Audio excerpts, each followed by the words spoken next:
Good evening and welcome to the Brian Crombie Radio Hour on Second and 60. So one of the big issues I think lots of us have been thinking about and worried about is the impact of COVID-19 and all the lockdowns on our local businesses, particularly our local restaurants. And so tonight I am having great Chinese food at one of my favorite restaurants in Mississauga, Summit Garden, which is at Winston Churchill in Dundas. And I'm joined by Ken Chow, the owner of Summit Gardens, and Dan Badanis, who is a drummer and a financial advisor. And more importantly, he is one of the organizers of a big fundraiser, that charitable fundraiser that Summit Garden has every year. And so I want to introduce you to Ken Chow and Dan Badanis. And we're going to talk while we enjoy some Chinese food at Summit Garden, a little bit about how both Summit Garden, but other restaurants and other small businesses have adapted to COVID-19, survived COVID-19, at times pivoted and done things from a takeout standpoint and other things to survive. And so everyone, I'd like you to meet Ken Chow. Ken, how are you tonight? Oh, fine. Thank you, Brian.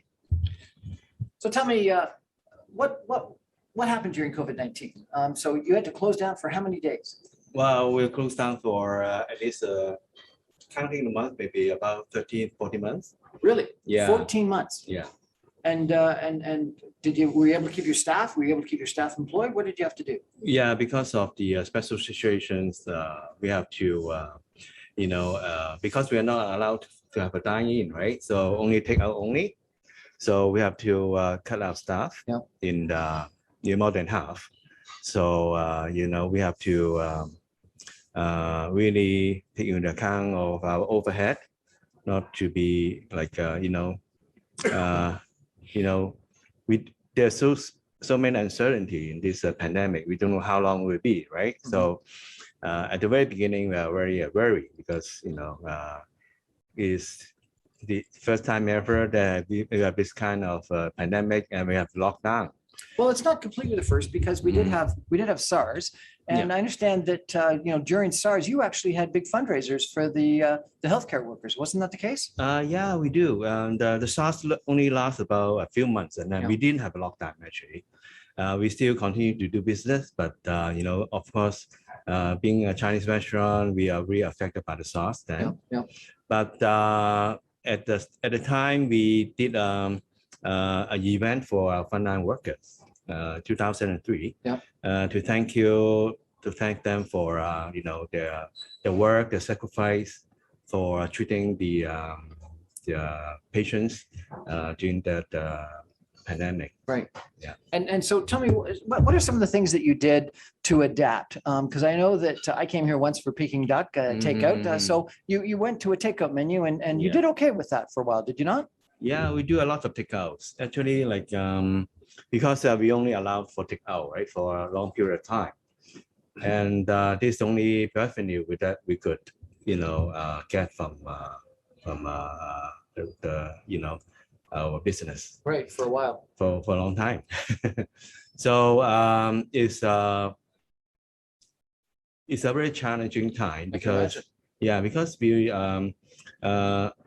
we have to cut down our staff, and we don't know how much business we could maintain. So we have to give it like a few months, testing of how business run. And has business come back? Are people coming back now? For now, like we since we opened in July. Yeah. And our business is getting back to, I would say, like 80 to 90% of what it was. Because your tables are farther apart than they used to be. Yes. We try to maintain the distance because this is also the regulations, right? Restrictions by the Ontario government. Right. So we have a limited capacity back then, but now that's gone away now. Yeah, that's gone away now since Monday. Monday. Yeah, but we try to still maintain the same capacity because we feel that safety and health of our customer is great. No question. Yeah. But are people, do you think, comfortable? I know you, when I came in tonight, you checked my vaccine status. People are wearing masks when they come to the tables, at least. Once they are at the tables, they take off the mask. Yes, are people feeling comfortable, do you think, or are people still worried and staying home? Yeah, I think I think a lot more people are comfortable now. Yeah. And since the, checking the, I feel that this is how I feel. was checking the vaccination certificate. All the people in the dining room, basically, they are fully vaccinated. Right. Although, doesn't mean that, they don't have a chance to get COVID. Yeah. But, at least people feel more comfortable and No more question. safe. Yeah. We're chatting tonight with Ken Chow. He is the owner of Summit Garden, which is a great Chinese restaurant at Winston Churchill in Dundas in Mississauga, about the impact of COVID-19 on restaurants. We're going to take a break for some messages and come back with Dan Badanis, and we're going to talk a little bit about what he thinks about Summit Garden, but also a big charitable event that he and Ken run every year and have for almost a decade now. Stay with us.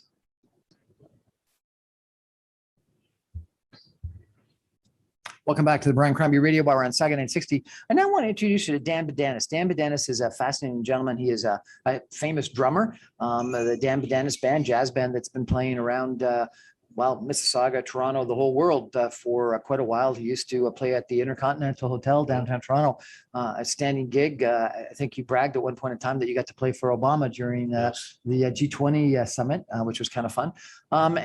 He's another fan of Summit Garden. We end up coming here on a fairly regular basis for dim sum and Peking duck and other things.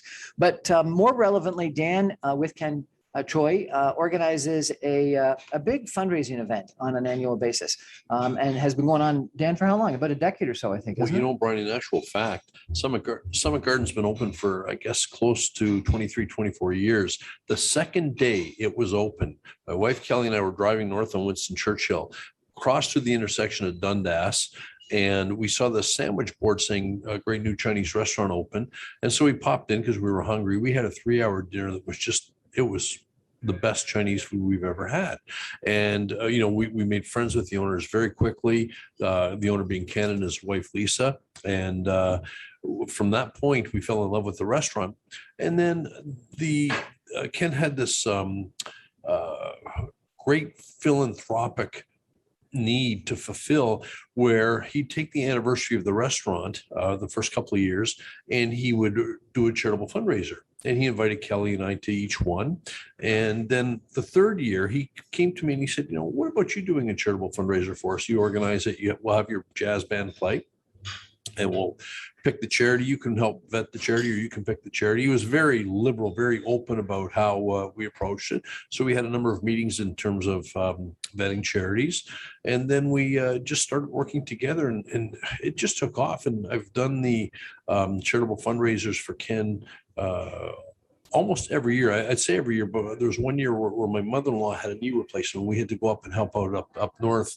Other than that, I've been here since year 3. Every single year with my band. So 20 years. Yeah, I'm hoping I'm going to get a gold watch or something, but the food is absolutely amazing. And it's not just that Ken gives back in the most philanthropic way. It's all the meetings leading up to the actual event that Ken makes so enjoyable, because he'll have a charity come in and say, okay, here's who we are. Here's who we raise money for. This is how the money is used within the confines of our charity. And then from that point, they put together it's a truly synergistic partnership. They'll sell out half the room. They'll raise at least half the silent auction items and the live auction items. And then, of course, the way the event goes, we've got a kind of a recipe for success now, where people will come in at about 6 o'clock. There'll be a wine tasting, which is at no cost to the people attending, and that's put on by some great local vintners. And then there'll be some soft background music around 7 o'clock. We call the meeting to order. There's usually a piping in of the head table, which is just so regal, because we've partnered with Peel Regional Police, and they've been so generous with offering us the pipers and the honor guard, and they will pipe in the head table, which often includes, the luminaries from Mississauga, which you rarely get a chance to see because they're such busy people and they're in such high demand, but they make a point every year of showing up at this event. From that point, the band will play for a little while. It's just nice soft background jazz. There's usually an 8-course meal. There will be a silent auction that goes on all night. And then, of course, the live auction is a lot of fun. And we've been so lucky, because the last few years, the master of all live auctions is yourself. And Brian's done an amazing job raising so much money for charity just by getting up there and saying, hey, look, let's dig deep. We've got a great cause here, and let's go ahead, Brian. But the best part of Ken and Dan asking me to join this committee was that we had a lot of organization meetings at Summit Garden over Chinese food lunches. And Ken said he was just testing out menu items on us, but we ended up getting some spectacular lunches. And so one of the best charitable endeavors I've been involved in over the years. Yeah, and you made a difference. You know, there are certain people in life who they're the difference that makes a difference, and you absolutely were the difference that made the difference in so many different ways. And the people you brought in, the fact that you made the live auction so much fun, and people responded to you so well because you've got a great radio personality, obviously, as your listeners would know, but also too, to see you live, to see you performing, because you're a great performer as a live auctioneer. That's something special. Well, that's very kind of you. Yeah. Dan, let's get Ken Choi in here. Ken, come and tell us a little bit about some of the charities that have been the benefactors of the event. Yeah, thank you for asking. The charity we have been doing fundraising for, basically, we are doing. We always choose the local charities in the Peel region. So we have done the Children's Aid, and we have we have the Brick Brother and Sister of the Peel region, and we have over a year we've done a lot of those, and sometimes Dan could. Well, one of the great ones that we did way back at the beginning was with our former chief of police, Mike Metcalf, JDRF. Yes. And it was dinner with the chief, and that turned out so well that the next year we had it. It was called dinner. Do we call it Dinner with the Brass? I think, and it was the chief of police, Mike Metcalf, and it was also Gary Morden, who was the fire chief at the time, and you had a chance to not only see those gentlemen, hear them speak, but just to interact with them. And they were very good about pictures and selfies, if you will.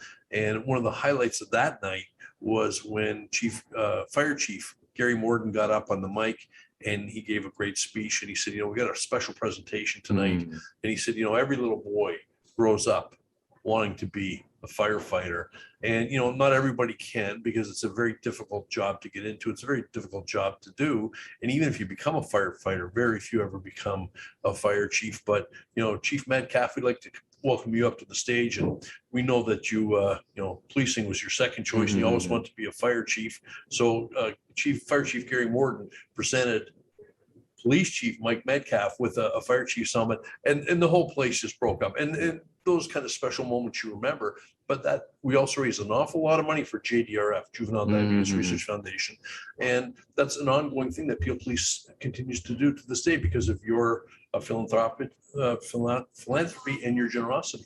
Yes, and also we like to introduce some lesser known charity to the people in Mississauga, so that we try to do local charities, some smaller ones, so that the people we know their work, the scope of the charity work. So there's one objective of our fundraising. Ken, why have you felt so compelled to have these charitable events and dedicate your whole restaurant and all the food and all your staff for a night just to give to charity? Why is it important to you? Yeah, I think it's very important to give back to the community, because we are living in community. Everybody have to contribute to whatever the community need, right? So that's my thought, that we use our anniversary of the restaurant to do a fundraising for local charity, because they are the smaller charity. They are the most need for the money and recognitions. Yeah, so And I got involved. I think when you had Riverwood here as one of the Yeah. beneficiaries of the charity, and Riverwood's not necessarily one of the better known charities and organizations. And then you had a really interesting organization. I can't remember the name of it now, but that was for people that had autoimmune diseases, and it was really. And I ended up. I think you had it for maybe 2 years in a row, and had some of the people that were sick with the disease speak, and it was incredibly compelling. And you've done a great job of, I think, introducing to the community not necessarily the charities that get tons of exposure, but the charities that need more exposure, and bringing the organizers, but also some of the people that are there because of the problems that they may have to speak about the issues and how the charity has helped them deal with their issues. And that's been really, it's been very touching and impactful to me, at least, and I think to other people. And I think the other thing that you do is you ensure that everyone has a great time. And so one of the other things that has happened a couple of times here is that you have this American songbook selections for the jazz band that you play, and inevitably people end up choosing My Way and get Hazel McCallion, the former mayor of Society, to come up to sing, and twice I've had the pleasure of singing with her on stage, and it's been a lot of fun, and people love seeing that, and listening to your band play some of the the old classics, and as you say, getting some VIPs and people want to interact with the VIPs, and it's also an opportunity to mix. And one of the things that we don't do often enough, and I think in our community, is mix between different cultures. And so Summit Garden, you bring a bunch of people that are regulars in your restaurant here, but whatever the charity is, bring some of their, as you said, typical donors and supporters, and people end up getting up and walking around and mixing. And when you've got these big tables of 8 to 10 with lazy Susans in the middle, and 8 different courses, you just can't help but get up and share food and talk and network with people. It's a really good, wonderful evening. So hopefully you'll continue doing it. When is your anniversary that you usually hold the event at? Usually it would be the end of April of every year. And because of the pandemic, we have paused the event. So hopefully next year, and then we will do a full scale and come back with fundraising for local charity again. Well, and hopefully you'll invite me to join the organizing committee again, so I can enjoy some of the incredible food. Summit Garden is at Winston Churchill in Dundas, and I got to tell you, my kids love coming here after church on Sundays for dim sum, and they have dim sum every day. Do you have dim sum? Yes, we do. And what does dim sum stand? Is it like lunchtime, or what is it? What does dim sum mean? Dim sum means like a small delicacy for like a snack. Usually, traditionally in China, it's for breakfast. And then For breakfast, I didn't know that. breakfast, yes. And then it's become more like a mainstay of food, like lunch, so people could enjoy. Well, dim sum is spectacular to have anytime, but I prefer it at brunch. That's my time. And then the other thing that we often did is we came on Fridays or Saturday nights for Peking duck. And the Peking duck is unbelievable. Roasted, I don't know for how long. You should tell us for how long. And then you end up taking, the skin as well as, I guess, the breast meat. And that's a delicacy. But then you end up giving all the rest of it, and you wrap it up in lettuce or in little pastries. Yeah, this is one of the most popular dish in Summer Garden. It is the roasted duck. They call it Peking duck because it's originated from Beijing in China. So why didn't it change their name to Beijing duck? Well, I think it's the wording is that they change, right? So, but the duck doesn't change. It's the same delicious Peking duck. So the duck is roasted, they marinated overnight with special spices, and then to make the skin crispy, and then they roast it for an hour, and then they come out, and it's served as a 2-course meal. Well, if you haven't had an opportunity to come for dim sum or Peking duck at Summit Gardens, it's something you got to do. We're going to take a break for some messages and come back more. And I'm going to delve into some of the economics. I'm going to ask Ken about, some of the rent abatement policies that the government put in place, some of the wage subsidies, and whether they were helpful and whether they were critical to keeping businesses alive. Stay with us, everybody.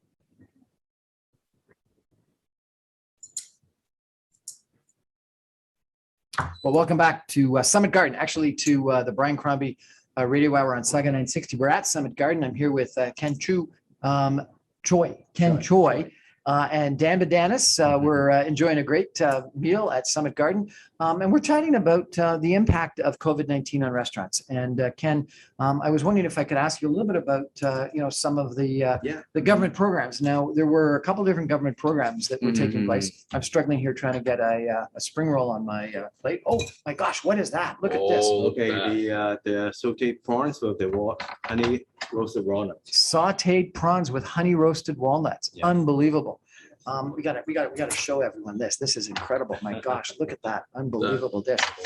So Ken, the wage subsidy that that the government supplied paid a certain percentage of wages up to a maximum if you suffered a revenue decline. Were you able to make use of that program?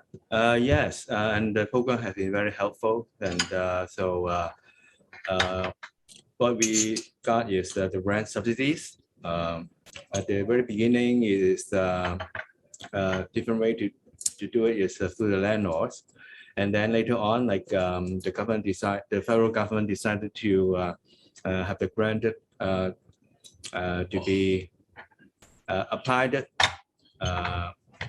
by the tenants themselves. So yeah, so there was two different way being applied. So you were able to make use of both the wage program as well as the rent subsidy programs? Yes. And do you think you would have been able to survive without those government programs? No, it will be difficult. Yeah. Say like, although we were doing really well before the pandemic, and but with the pandemic ongoing, it is that there's so many uncertainty, and we as some. Oh, thank you, Dan. At Summer Garden, we struggle a lot, and I think other restaurants like us also do the same, at the same challenge, and because our revenues have been much lower in the pandemic, which is about 80%. We lost 80% of our. You business. lost 80%. Yes. And I think the criteria was you had to lose like 20%. To qualify. Yeah. And you lost 80%. Yes, yeah. So 80% so- of revenue loss. so it depends on like how much percentage you lose in the revenue, and you get what percentage of the rent subsidies. So we're able to get the 65% of the rent subsidies. 35%. 65. 65%. Yeah. Thank you. And the way that the first rent subsidy was structured is that the government would pay a certain amount of your rent if, I think 50% initially, if you paid for 25% of your rent and the landlord forgave 25% of the rent. Was your landlord willing to agree to that? Yes, luckily, like our landlord is, we have a very good relationship with our landlord, and they are very helpful in the whole situations, and we really appreciate their contributions to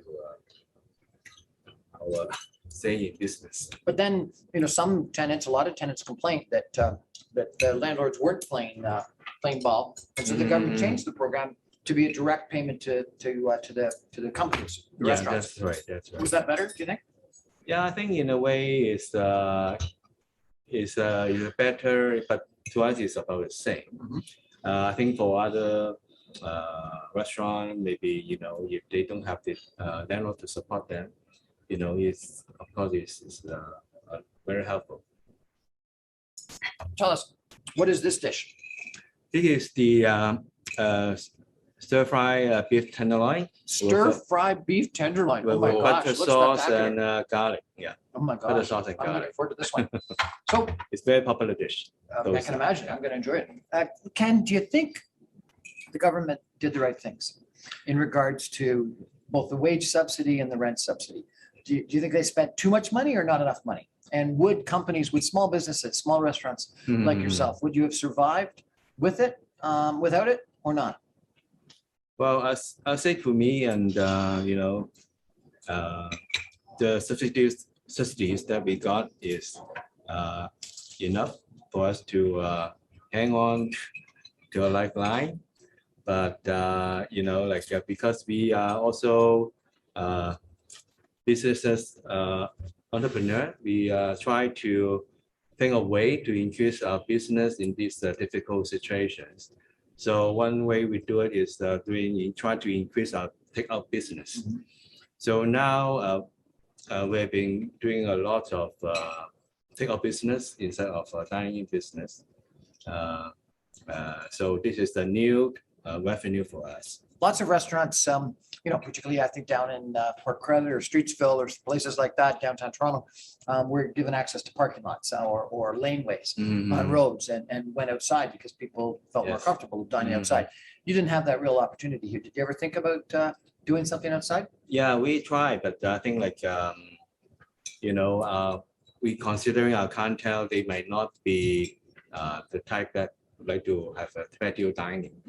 So because of mainly my restaurant is mainly for family and other family business, so family clientele.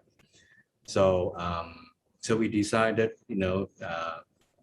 to keep on our doing better on our takeout business, to do different way or create a new menu for takeout to attract more customers, and also offer discounts. And also another way we do for takeout is not for the businesses to have a big discount or a special menu for frontline workers. Oh, really? That's great. Yeah. So instead of doing a fundraising every year in the pandemic, which we could not do, we decided to do our part to contribute to the community by offering like a special meal for the frontline workers.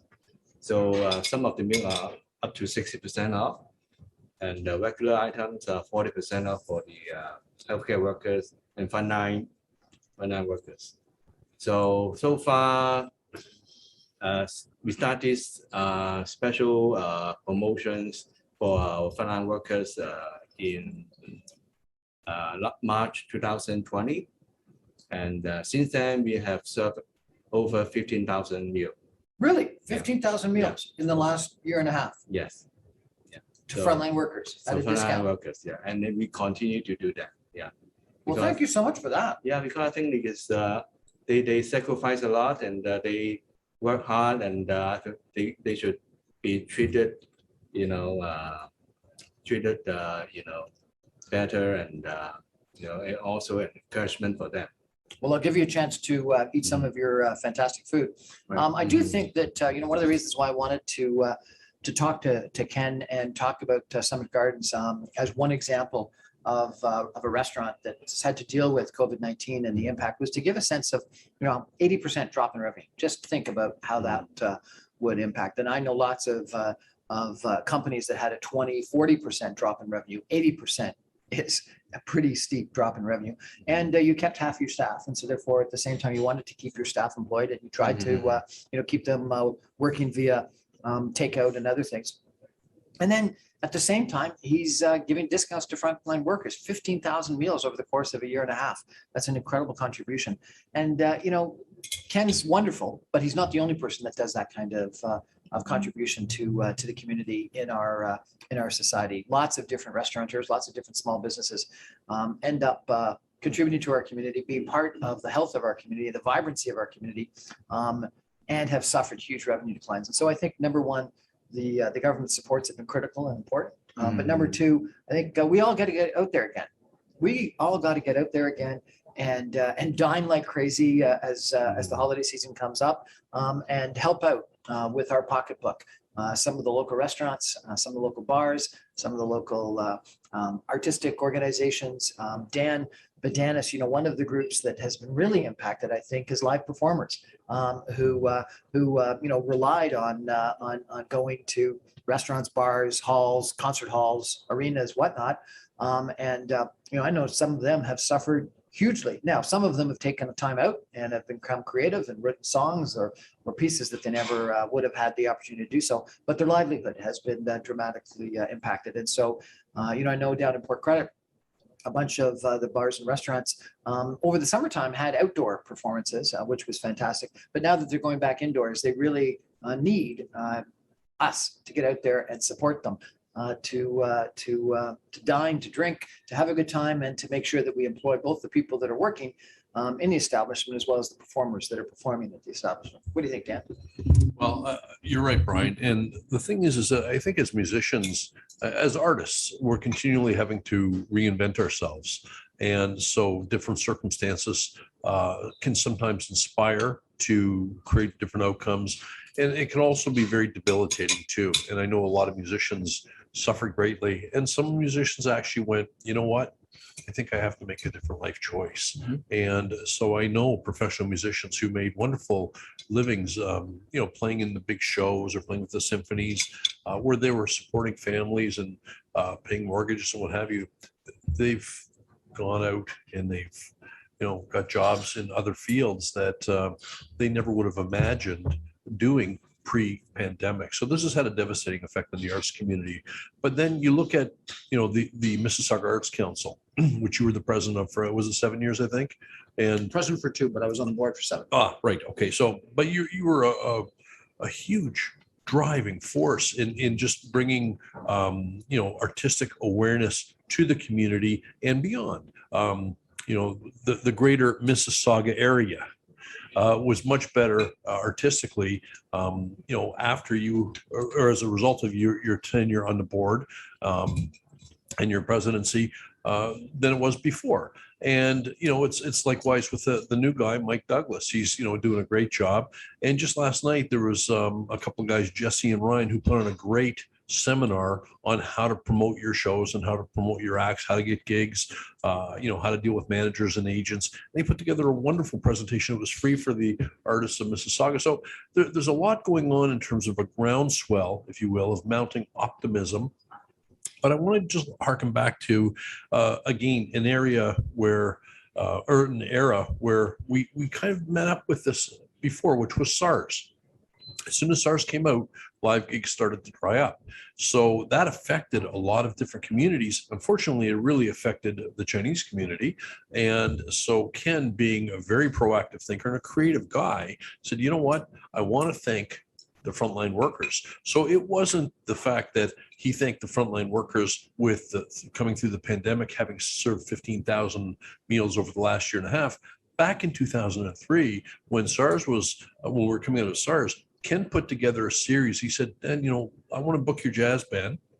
I want to do 4 concerts for frontline workers. And it's going to be a charitable fundraiser.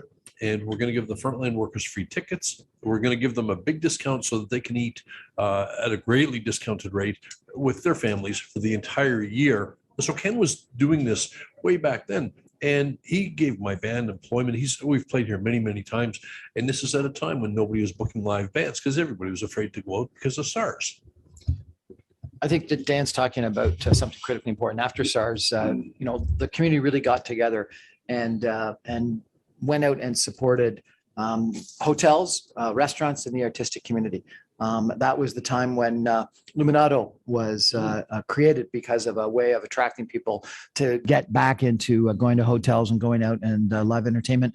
And there was really a bunch of efforts behind getting people out. And so I think that one of the things I wanted to mention today, Summit Garden's a great place to go, but there's lots of other great restaurants and bars, concert halls, et cetera, in theaters, in Mississauga, in Toronto, et cetera. Get out there and support guys like Ken, who have struggled big time over the course of the last year and a half, and buy a Peking duck and have a great meal and leave a little bit more of a tip than you would normally have done. Anyway, we're going to take a break and come back with some concluding comments in just a minute. Stay with us, everybody. Thank you. Keep your hand out there. Welcome back to the Brian Crombie Radio Hour at Summit Garden, a great Chinese restaurant at Winston Churchill in Dundas, Mississauga. And I'm here with Ken Choi and Dan Bananas. Ken owns Summit Garden and has for 23 years. Yes. And Dan, a drummer and a financial planner, has helped Ken for 20 of those last 23 years organize a big charitable dinner that they have on an annual basis. Ken, I think what you were saying just a second ago during the break was that things are getting back to normal. and we got to feel comfortable getting out to those restaurants and enjoying life again. Yes, there seems to be, I think, getting back to normal, and with the restriction lifted, on Monday, the restaurant is able to back to a full capacity. So, so in the last couple of months, our business is getting back on track. It's almost like 90% before the pandemic. So it's a good sign. It's a great sign, but It is. 90% isn't going to pay you back for the losses in the last year. So we've got to encourage everyone to get out and enjoy themselves eating your food and other people's food. Certainly. Yeah. Dan, what do you think? I think the more that you two talk, the more I get to eat. This food is absolutely amazing. You know, Ken never fails to surprise me. He's always got these great new dishes. Says, Dan, try this. It's like, Ken, how long have you known about this beef This is dish? so good. Isn't this amazing? This is so delicious. It's like you need taste-o-vision and smell-o-vision in computers. That's got to be the next fad, because this is absolutely incredible. Yeah. And well, you know, Many like you guys- surprises. Many surprises for you too, right? I know, but he always keeps it fresh and always Yes. exciting. And there's been so many nights we've walked into the restaurant and, oh, yeah, I got this dish you've got to try out. Or anytime, you know, we're doing our charitable fundraising lunches, which Ken has done so many beyond the anniversary ones. I say, well, I've got this experimental menu I'm thinking about. Let's try it out. Let me know what you're thinking. Every dish is just, Yeah. I think it's a true privilege to eat here. The food is just that great. It's What's your favorite dish? Well, there's a few. The gong chao hor, which is a long, thin noodle in a black bean rice with some beef. I love this beef. This is beef with garlic. Yeah, beef tenderloin with garlic and butter sauce. Yeah. And then there's the Chinese sizzling beef. Yes. And then there's my son Sabian. We brought him here since he was 2 years old, 2 weeks old, I should say. He has a dish of this sizzling chicken, Right. which Yeah. is absolutely, he used to call it volcano chicken, because when it comes to the table, it comes in like an 1800-degree skillet and is sizzling up, and it looks like a volcano. And he thought that was the greatest thing. And of course, the taste is, I can't imagine better food anywhere else. My favorite is, I think, the Peking duck, which I love. But the other thing for dim sum is I love the pork. What do they call it? Chumai? Shumai. Yeah. Chumai. And what is it? What's in a chumai? It's pork, right? It's a mini minced pork, a little bit of shrimps, and yeah. Pork and shrimp. That's interesting. And they're so tasty. So everyone, Summit Garden is one, but there's lots of other great restaurants in Mississauga. And, you know, maybe we'll do some shows in some other restaurants. But Summit Garden and other restaurants like it deserve your support. So please get out there and enjoy. We're open again for business. Premier Ford says that we can go to 100% capacity. You got to be vaccinated, but assuming that you're vaccinated and you wear a mask on the way in and on the way out, you can come in and enjoy some good food and support great restaurateurs like Ken Choi at Summit Gardens. Support. Yeah. That's our show for tonight. I'm on every Monday through Friday on 6 o'clock on 960 AM, or you can stream me online at www.saga960am.ca, or you can get all my podcasts and videocasts on my website, briancrombie.com. Thanks for joining us. Yeah. Thanks, Ken. Thanks, Dan. Thank you, Brian. Thank you, Brian. Thank you, Dan.